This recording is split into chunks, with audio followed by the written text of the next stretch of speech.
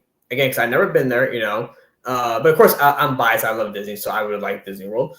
But how would fans be of the idea of swapping out the boat at the end of Fantasmic in Hollywood Studios? I mean, that would be pretty cool. I don't know the size. Like, I mean, I don't know if it would fit or not. I'm not really sure, like the logistics, like size wise and stuff. But I mean, yeah, because the boat they use for Hollywood Studios Fantasmic is like, honestly, it's pathetic. It's sad. It's a sad little boat. You know what I'm saying? We got to get that big Lily Bell in there, you know? Well, it's funny. Speaking of that, though, I saw a video that it was on Instagram or something, and someone like zoomed in close on what happens to Ariel, like once Sorcerer Mickey comes out, and literally Prince Eric gets like this black blanket or something and just like puts it over Ariel because I guess she has to stay there until like somebody comes and picks her up or something. But she literally, because she's sitting on the edge, like facing the back. And so she's sitting there, and like literally, like he grabs like this black blanket and just puts it over. That's hilarious. There you go. Disappeared. Now she's gone. That's funny. Yes. Find a new home for it, because it's an important part of Walt Disney World history for that to be relocated. So no announcement yet, but hopefully, fingers crossed, in the future we'll hear something. But I do want to just very quickly address the fact that a lot of people don't want to see the removal of the Rivers America, and they're skeptical about what's replacing it. And I've got to say, from what we were shown in this meeting and what they walked us through in terms of creative, I'm convinced that this is going to thematically work now. Yeah. As you see, last year in October, I did a video saying that if they go in the national parks direction of the American wilderness, it could be a way to seamlessly integrate this within Frontierland, and that is very much the creative direction they're going in. So I'm very optimistic about what this is going to bring to the Magic Kingdom, and I know a lot of people don't want to lose that body of water, but with the Magic Kingdom being the most visited park in the world, they do need more capacity. And although the body of water there, Rivers of America, is beautiful to look at, obviously it's not guest walkable space, and the riverboat and Tom Sawyer Island are very low capacity attractions. That's true. I mean, and here's the thing. I mean, we're not losing that much here. And he gets into like the new artwork and everything, but the new art has a lot of water in it. Yep. As much water as this? Probably not. No, I would say definitely not. But a good amount of water. There is on the left-hand side of this new Cars Land a giant little, like a pretty big river, giant waterfall. They even have geysers, like, water features. I mean, there's quite a bit of water. Now, we speculated on Capture the Magic last night. Big shout out to Jared from Capture the Magic. Check his channel out. But we speculated on his channel, like, was the water features, because there was a lot of water in this new art compared to the old art. Were the water features added in because of fan complaints, or were the water features added in because the water management district or whatever they have out there in Florida told Disney to resubmit their plans. Now, in my opinion, I don't think it has anything to do with the fans' complaints. I think the fans are typically a pretty small, loud minority on like social media. I in my opinion, when it comes to stuff like that, I think it was more this water management district. They told them they had to make changes, and they did, and that's why we're seeing more water. But what say you, Ebba? What do you think? I mean, do you think the addition on this new art of more water than the old art is because of the fans? Do you think it's the water management district? Is it, or, Slimer was suggesting last night that, maybe the water was the plan all along. The first piece of art was just really vague and we couldn't see it. What say you? What's your theory? Yeah, so again, this is my problem with Disney releasing concept art so early on and announcing stuff so early on. Because I mean, look, we've had the Avengers concept art change multiple times, right? We've had now we've had two versions, right? Two versions at least of this concept art for this area. So the things like that, the concept art, I think, is supposed to give you kind of like a vague kind of idea of what they're thinking about it going to be. But that doesn't mean that's definitely what it's going to be, right? I mean, the original concept art didn't show a lot of that water. It was very like a deserty mountain terrain. And then when the Imagineers were like showcasing, hey, we're out like in those buggies driving around, they were getting slammed by the fans, dude. People were like, what are you guys doing out there? You guys should be like, working on the attraction. What are you guys doing? And it's just like, guys, like they do these field trips because they need to get that kind of physical, like kinetic experience, because that way they can replicate it for the attraction. Right. I mean, there was. Oh, go ahead. I'm sorry, brother. No, go ahead. Respond. Oh, no, I'm sorry. I was just going to say, yeah, I saw that too. A lot of fans were complaining like, oh, why are they doing these ATVs out in the desert like this, out in the dirt track? It's like, if you watch the old footage of like back in like the 60s and stuff, like you would have Imagineering like in a pickup truck, like pulling a little vehicle to test it out. And shit like that. Like this is pretty standard as to what they do. I mean, they've been doing it since the beginning, where you kind of like test and adjust with these crude versions of the attraction, right? And that's what it was. But people were taking the ATV thing as like, oh, that's the attraction. That is not the attraction. Well, and also too, I think they were taking that as this is what the entire feel of the land is going to be. Now, of course, from the concept art, right, we have water. Even there, I believe you guys said that there was some like a little bit of snow somewhere in this area or something, right? So there's a lot more in the second version than there was in the first version. So I think that again, fans have overblown their. I mean, again, it's fun to speculate, hypothesize, right? It's very fun to do. However, I do think the fans are too quick to react and get angry over these concept arts. But again, I also think that it's not good on Disney's behalf to release art so soon when that's not really a good representation of what they really want, right? Yeah, Disney's not great when it comes to like really, like I think Universal does a better job at like, releasing the news and then delivering on the news. I think that Disney, they're kind of trapped. Disney's kind of trapped with this D23 thing. They're obligated to make announcements.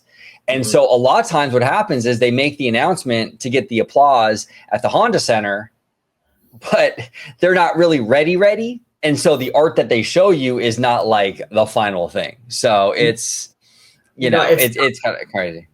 But so I want to go to the water here, to the river, right? OG, look at this, right? Because I've said this before on the channel. Is while the Thomasaurus Island is very beautiful and whatnot, I mean, look at all this water. Now, again, I don't know what this water is going to be in the future for the area. But if you just look at this, right, you could probably fit like 4 or 5 of that same kind of boat in the same area. Like this whole section of body of water could probably fit like over 1,000 people in terms of walking space. Right. So again, with this added land and added attractions, you are adding to current capacity to the park in terms of walking space, restaurants, shops, and attractions. 100%. So, yeah, and I guarantee you that's going to be way more utilized than what's currently there. And on top of that, like you were saying, I do think I think some of it was like the water district thing. I didn't follow that too closely, but again, they had to change the plans. But I also think, again, that the Imagineers know the aesthetics, right? The water, the trees, Frontierland, the mountainy stuff, right? You really want to mesh that really well together. And I think the Imagineers knew that they had to do that. So 100%. They knew they had to get, like they needed water, they needed aesthetics, and we're adding capacity. So we're not losing that much. Oh, we're losing nostalgia. I'll say that. We are definitely losing nostalgia. But in terms of everything else, it kind of seems like a win to me. But we'll see. He taps into the new art and everything, which is very, very interesting. perfect. And then this is also without mentioning the fact that this whole project will be something that's completely unique to the Magic Kingdom to come and experience. And there will still be Rivers of America over at Disneyland and Disneyland Paris and Tokyo Disney, but this will be something unique to come and visit Magic Kingdom to experience. And there's going to be a lot of nature, there's going to be a lot of water within this whole area that was not shown in the initial concept art that was released. So I know the funny thing, we stopped at the concept art here, but But to Jack's point, and OG, I think you and Slimer were saying this, is that this is going to be banger for Magic Kingdom, because Magic Kingdom, yes, it's a castle park, but it needs its own identity separate from Disneyland in California. 100%, Eva, 100%. Because the problem with Magic Kingdom is it feels like Disneyland light, like Diet Disneyland. Okay, it's Diet Disneyland. Okay, it feels like it was my least favorite park when I went to Walt Disney World. 100%, because I'm used to Disneyland. You know, and this will make Magic Kingdom a more unique experience. It will separate Magic Kingdom from Disneyland a lot more. And I think this park needs that. And then Villains Land on top of that, that's also going to help a lot. But just the way the park was, it felt like Diet Disneyland to me. And look, I use the example all the time, right? When DCA made the Hollywood Tower Hotel, the Tower of Terror, it was a weaker version of the Tower of Terror in Hollywood Studios. Yes. Right. And it was always compared to the Hollywood Studios version. And it was always like the light version. Yeah. When they decided to retheme it and make it its own thing with Mission Breakout, it broke out of that comparison cycle and it became a stronger attraction because of that, I think. So yes, 100%. Same thing is going to happen here with Magic Kingdom. It'll become a stronger park because it's breaking away from that Disneyland comparison cycle. Yes. Released last August for this project, that overview concept art, it wasn't very clear to see how much water was going to be within this area. And as you see in this artwork, there's going to be cascading waterfalls, and there's going to be mud flats, and there's going to be streams, and just little ponds of water and stuff like that all around this land, kind of flowing around the perimeter. So can we back up just a little bit? Because I want to see like the full frame of the concept art real quick. Okay, so again, I watched your video with Slimer, which everybody at home, if you haven't watched OG's and Slimer's video about this, go watch it. It is a fantastic discussion. But what I like about this, right, is again, here's the thing. I like that it's kind of like that grizzly, woodland feel with Frontierland. But what I like about it is that it still kept like in that natural environment element, right? So yes. I think it fits very well. And look, you still have water there, like water everywhere, So I think it's going to fit very nicely as like because is this still going to be technically Frontierland, right? Yes. They're just kind of and Jack kind of gets into it a little bit, but they're kind of taking a different angle with the Frontierland theme. I think he was saying it's going to be the American wilderness. That's cool. Yeah. And so that really makes a lot more sense though with what you're seeing here and with Tiana's and stuff like that, Exactly. So, yeah. But I want to say though, like this, I like this a lot. You have the geysers, you got like the pools of water, the waterfalls. Yeah, and you have like that, that outdoors wilderness feel to it. It's cool, man. It's cool. And I want to ask you, OG, what do you think of the name Piston Peak? I like it. I think it's cool. It fits this particular IP. This is actually a name they had in the movie Planes, interesting movie. Planes was in the Cars universe, yes, but it wasn't a Pixar movie. Oh, it wasn't? No, Disney Toon Studios actually produced that movie, but it was in the Cars universe, which is so weird to me. But yeah, really strange. But Piston Peak was in that film, so I like the name. I think it's cool. I don't know. You like it, or are you not feeling it? No, no, I do because I mean I never watched like the Planes movies, but I did watch all three Cars movies, and I think it fits, right? I mean, it fits Piston Peak, right? But because I think of it, like the Piston Cup, right? Because that was a cup that Lightning McQueen wanted to win. It's a Piston Cup, You did what in your cup? You did what in your cup, Ebba? Oh no! I'm just kidding. I'm just kidding. Absolutely, absolutely. No, but you're absolutely right. In all seriousness, you're absolutely right. So it's a cool little name. I love too what they did here, where it's like you were saying too. It's a mix of Grizzly Peak. It's a mix of Cars Land, and also a little bit of Nature's Wonderland kind of sprinkled throughout with the teetering boulders and elements like that, which I think was really cool. So Absolutely. Yeah, they're giving like the diehard nerds like some red meat here, right? Like with that Nature's Wonderland stuff. So and even real quick, and even over by the Big Thunder side, the geysers with the rainbow little puddles and stuff, you see that in Big Thunder, at least out here in California. So it's kind of clever how they're kind of incorporating those into this land closer to Big Thunder. I like that. Go ahead, Webba.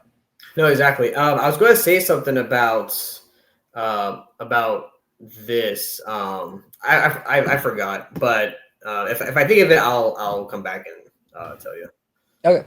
All around this land, kind of flowing around the perimeter of this national parks inspired area that you can see here. And you can see there's snow-capped peaks of Piston Peak within this area, which is obviously drawing inspiration from the Rocky Mountain region there. And then you've also got over near Big Thunder Mountain, they're going to be expanding those geysers with the whole Yellowstone National Park feel. I can only imagine how cool this is going to look in person. Dude, this is going to look so cool, man. Yeah, it's going to look great. I think aesthetically, and I know a lot of people are skeptical, right? I think aesthetically, it's going to be even more beautiful than the Rivers of America were, in my opinion.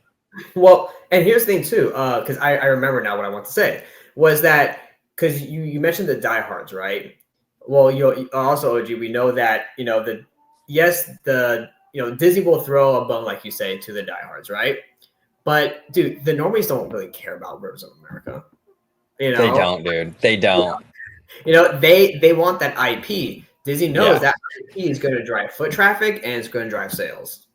And that's why I was saying there's a lot of people out there that were sending emails to Disney and this and the other. I get it. Hey, if it's your thing and you want to send them an email, as long as you do it respectfully, it's all good. Do your thing, right? But I always felt it was a waste of time because Disney sees dollar signs here. As gross as that sounds, it's the truth. It's a corporation. They know Cars is a merch machine, okay? And it moves a lot of merch. And the normies love it, dude. I know that like the diehard Disney fans would rather have like the Western River Expedition or something like that. Guess what? The soccer mom with the 3 kids doesn't care about the Western River Expedition. They don't care about Mark Davis's designs. We do because we're nerds, but that's not going to put people in your park. You have Universal down the road with heavy hitting IP like Mario Brothers, Nintendo, How to Train Your Dragon, Harry Potter, big IP. And do you think that Disney's going to get people into the Magic Kingdom with a non-IP thing like a Western River Expedition with a bunch of like animatronic cowboys? No, there's no way. You have to do the IP thing. And I think this is a clever way to kind of utilize a popular IP in this area, So we'll see. And they're going to have rainbow pools and lots of geysers, which, by the way, are not just going to be able to be experienced from on the ride, but you'll be able to walk through that geyser field as well, which I think will add a lot to this area. And then lastly, there's just going to be a lot of foliage and tree cover and just that whole kind of national park vibe of like a Yosemite or Sequoia to this whole area. And they actually did confirm that they are drawing inspiration from the movie Planes, Fire and Rescue because it's set within the adjacent Cars universe, but it isn't going to be directly replicating anything in that movie. So unlike Cars Land and Radiator Springs Races where it's that movie come to life, this is something that's going to be completely original to the Magic Kingdom, but that's cool. Drawing inspiration from Piston Peak National Park in Planes, Fire and Rescue. And they also... So I like that Jack said that because you were just saying, OG, right? And actually, we're just right now talking about, IPs and stuff. Is that while, yes, this is a Cars franchise IP going into Magic Kingdom, they're drawing inspiration from multiple sources to create a original land still based off the franchise. Yeah. So it's they're not recreating like Hogwarts or Radiator Springs Racers, right? They're creating its own original area, basically. Yeah, and I think it's been done. I think it's, as far as we can see right here, we have to wait for the execution. But as far as the art goes and the idea, it seems like a really clever amalgamation of like, the movies and classic Disney, and just I think it works really, really well. Yeah. Did speak about how they're looking at this from a national park perspective, the parkitecture, as they like to call it. Architecture, I like that. What they've been going on research trips for to try and make sure it feels authentic, instead of it being very cartoony like Radiator Springs and bringing that world of Pixar to life. They're trying to ground this in the realism of the national parks, but there will be a lot of references and Easter eggs to automotive design within the rockwork or, certain parts of the architecture, but it's going to try and that was one thing that a lot of fans, I think, in Florida are concerned about, right? They're concerned that and understandably so, but they're concerned that you have this area, which is supposed to be very organic, filled with a lot of nature, but then you're going to have these cartoon cars racing around a track. Now, again, this is just OG speculating, but I can go off of an educated opinion based on what we have out here in California. You don't really see the cars racing the track too much when you go up to the attraction. Like, you can get glimpses of them kind of going over the hill here and there, but by and large, when you're walking through that land, you don't see a bunch of cartoon cars racing around. They did a really good job at sort of making the scenery, the rock work and all that, the star of the show. I have a feeling that's going to be the same thing here, where yes, you'll be able to see a car here and a car there when you're walking through it, but I think they're going to do a good job at sort of making sure that the rock work and the waterfalls and all of that stuff is really the thing that your eye goes to the most. So that's just an educated guess, but I could be wrong.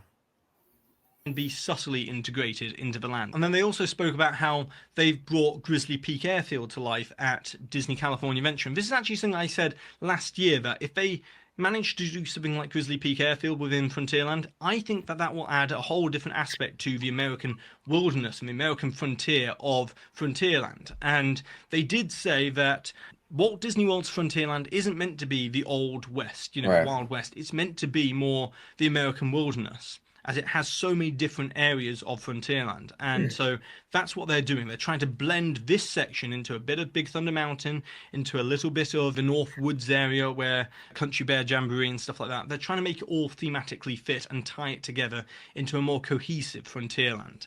So then we come to the whole Cars influence into this whole thing. So with that being said, right, you fit all of that together with Thunder Mountain, this new Cars area, Country Bears, even Tiana's, right? Is once this new land is there, you encompass everything else. That is pretty much one thematical area, basically. Yeah, it works. I think it's a really clever way to sort of redirect the Frontierland theme. Really clever way. And I think there's a lot of opportunity here. It's going to make everything, like he was saying, the Country Bears, Tiana's, all that make more sense too. So I like it. I think it's a great concept. Because obviously that's a major marketing factor for this whole thing as well. And they're going to have obviously Piston Peak with the snow-capped mountains there. And they're going to also have a massive geyser that's going to be called Old Tankful, which is obviously Now this is kind of cool. And Bricky did a video, our good friend Bricky did a video recently about a attraction that was never actually built at Disneyland. It was actually going to be built kind of where Galaxy's Edge is right now, called Geyser Mountain. And it was a drop ride, right? Right. And I like this big geyser right here because if you look at some of the artwork for Geyser Mountain, or that area, it kind of reminds me of this. And that's why I think this whole area is really brilliant, because I feel like they tapped into a lot of old school Disney stuff And even this Geyser Mountain concept was kind of here a little bit in this artwork. So I don't know. I really dig it. Well, Play on. sorry, OG. I would say, well, Disney, they tend to like, because seriously, Disney will have an idea probably sitting on a shelf for like 10, 15 years, right?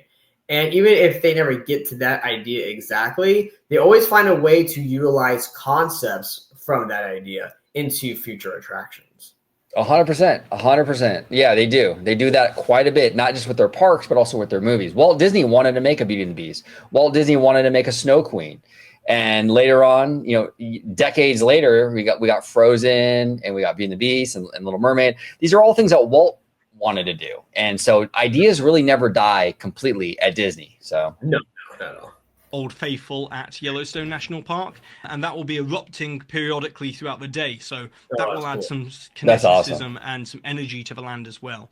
And then this triangle-shaped building that was shown in the artwork last year, this is actually going to be like a welcome center or a visitor center for the national park. And this will house the entrance and the queue for the main ride in the land, which is the rally race ride around the land. And they're also going to be keeping the riverboat dock building, the one that's just off Liberty Square. They're going to be keeping that intact.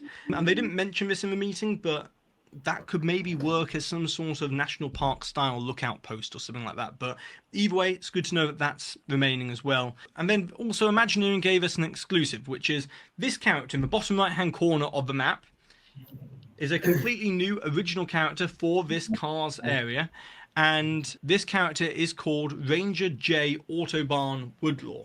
And if that name rings a bell, it's because this is based off the character from the 1950s Disney animated shorts of the character called J Autobahn Woodlaw, which if you... And I hope they have I hope the car version of this Ranger has the same voice.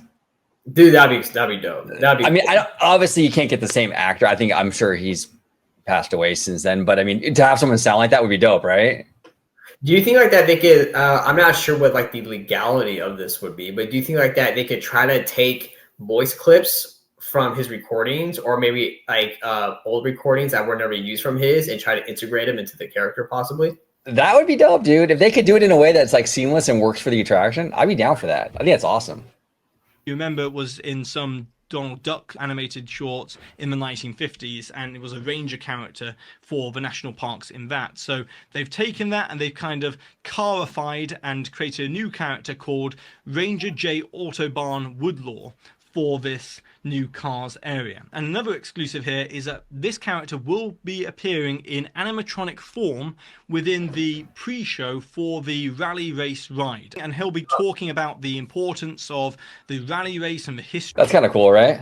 Yeah, no, that's dope. And here's the because here's the when I go on Cars here, the way the cars like move and they talk still impresses me to this day. Because I'm like, you have like a car with like the bumper's mouth is like moving, right? To me, it's still impressive, right? So I can imagine with now today's technology what that's going to look like. Oh, 100%. Remember, yeah, our Cars Land opened in 2012. So that's like, 13 years ago now? I mean, that's crazy. So, yeah, I'm sure it'll be way more advanced. History of it within the actual queue itself, and then obviously we'll be going on the rally race. Now personally, I also think it would be quite funny if in the pre-show they refer to him as a kind of parked ranger, because obviously he's a car and he's in a national park, it's a parked ranger there. But it's just nice to know that we're getting new original characters for this whole Cars area, which is the sort of thing which, if they're going to do IP within the parks, this is the way to do it, I personally feel, is to actually bring some originality and play with the story and expand the universe in this way. Yeah, obviously, I would agree with Jack, because a lot of fans complain about originality, right?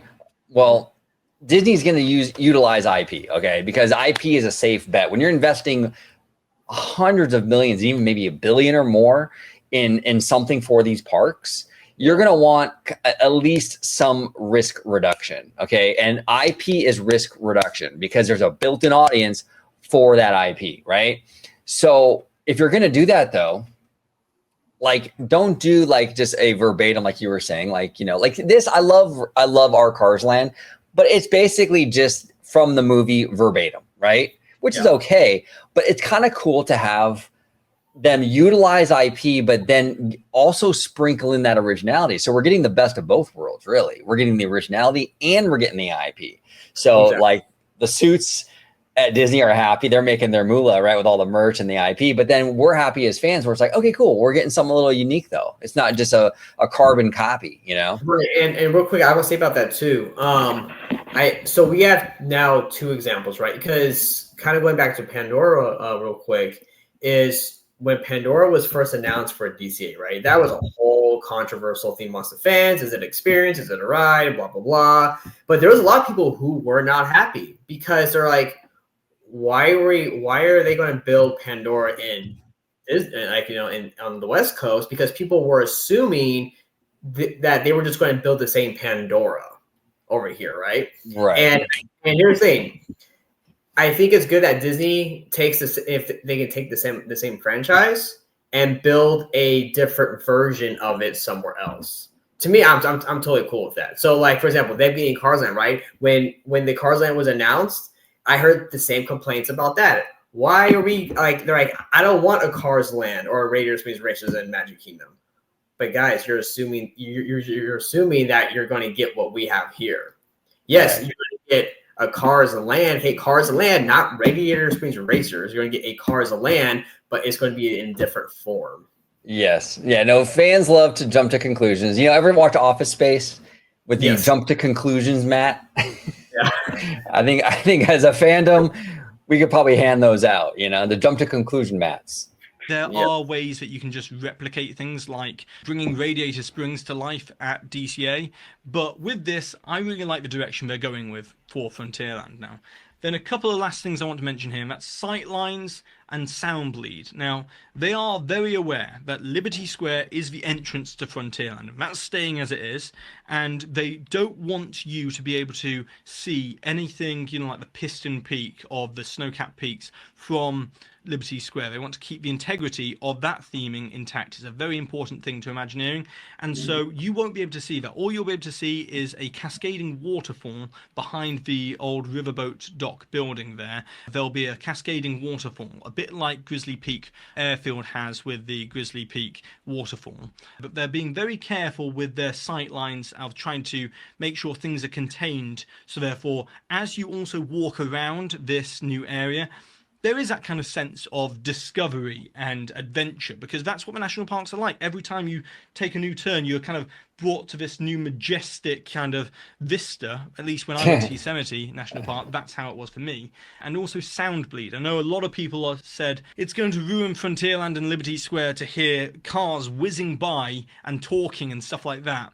And I was very much concerned about this as well, but that was brought up as a question that was asked. And they did mention that they are using all sorts of tools in their arsenal, like background music. Obviously, they can lower sound effects from the cars at certain parts of the track, and also using the landscape itself to act as kind of a sound barrier to try and dampen the sound. And so they're considering that very carefully when it comes to Haunted Mansion and Liberty Square for that sound bleed to go into other parts of the land. So they are thinking about that already. And then the last thing I wanted to say is it's not going to be renamed. Frontierland is going to be still the name of this land, Frontierland. I know at D23, Meta made the joke, Frontierland, but they're not renaming Frontierland to Frontierland. They did say that this whole area will have a name eventually, but it won't be a rebranding of Frontierland. And so that's everything that we found out about this project. They didn't talk about the actual. So two things is that goes back to what I was talking about originally, right? Is fans jumping to conclusions about things. And I was saying that Imagineers, your concerns, they most likely already can see or know about it and are trying to find ways to mitigate whatever that is, right? So like I was like you talking about like the sight lines and like the sound stuff. Yeah, you know, like these attractions are huge projects, and I'm sure those are a lot of stuff that they're obviously looking at as well.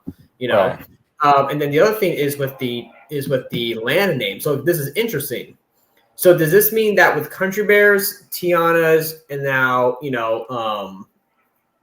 and Cars. This, Cars, is that all now just going to be that whole area just going to be called Frontierland? I believe so. I believe it is all Frontierland. It's kind of like in different sections because you have like the Cars thing and then you have like Country Bears, you got Tiana's, but it's all this encompassing Frontierland though, you know? Yeah, well, I mean, if that's the case, man, that like you said, this is a very genius way for them to like fix that area or improve that area and make it all connect and make it one like cohesive land. Yeah, no, absolutely. And I love this direction of this American wilderness sort of vibe. I think it's fantastic. I really, really do. I think it's really, really cool. I know I'm probably going to get shit for saying that because, you know, I mean, it's not cool to like the new thing ever, right? It's always the older thing is always better. But in my opinion, I think that this is a good compromise overall for the fans. I also think it's a good way to sort of reimagine and freshen up Frontierland, you know, and I don't know, I'm excited for it, but I want to thank Jack from DSNY Newscast for another amazing video. Again, Jack is a friend of the channel. Make sure you smash that like button when you check out his videos. Make sure you subscribe to him, follow him on all the social medias, whether it be Twitter, whether it be Instagram. He's an amazing dude. He puts a lot of work into his content. We respect and admire him a lot. So big shout out to Jack from DSNY. But any closing thoughts, Ebba, before we get out of here? No, just that I thought that was the video was really great. I'm really excited for everybody at Walt Disney World and on the East Coast to get this whole new area and just really to have a better thematical sense of this entire region of the park and for Magic Kingdom to have its own identity now. So yeah. I think it's going to be great. I can't wait to see pictures of like all this stuff. And if I ever get over to Walt Disney World, it'd be cool to see like this in person. Absolutely. Yeah, no, well said, brother. Well said. Yeah, we're excited. Comment down below, everybody, with your thoughts on everything that Jack mentioned and we mentioned here on our reaction video. But Mr. Webba, where can everybody find you on social media, sir? Absolutely, OG. Well, thank you so much for having me on today, sir. You can find me on social media, Instagram, Twitter, and Threads at Mr. Webba91. And you can also find me right here on Orange Grove 55. Yes, and stay tuned. We got a lot more Webba content with web shots, Webba vision, and arachnid reactions. We have a lot of Webba content, so check that out. You can check it out here on the channel in the playlist. You'll see his show on there. Phenomenal work. So make sure you check it out. Everybody, thank you for watching this episode of OG55. And until the next time, see you later, outlet. Thank you for watching OG55. If you aren't already, consider becoming a member today.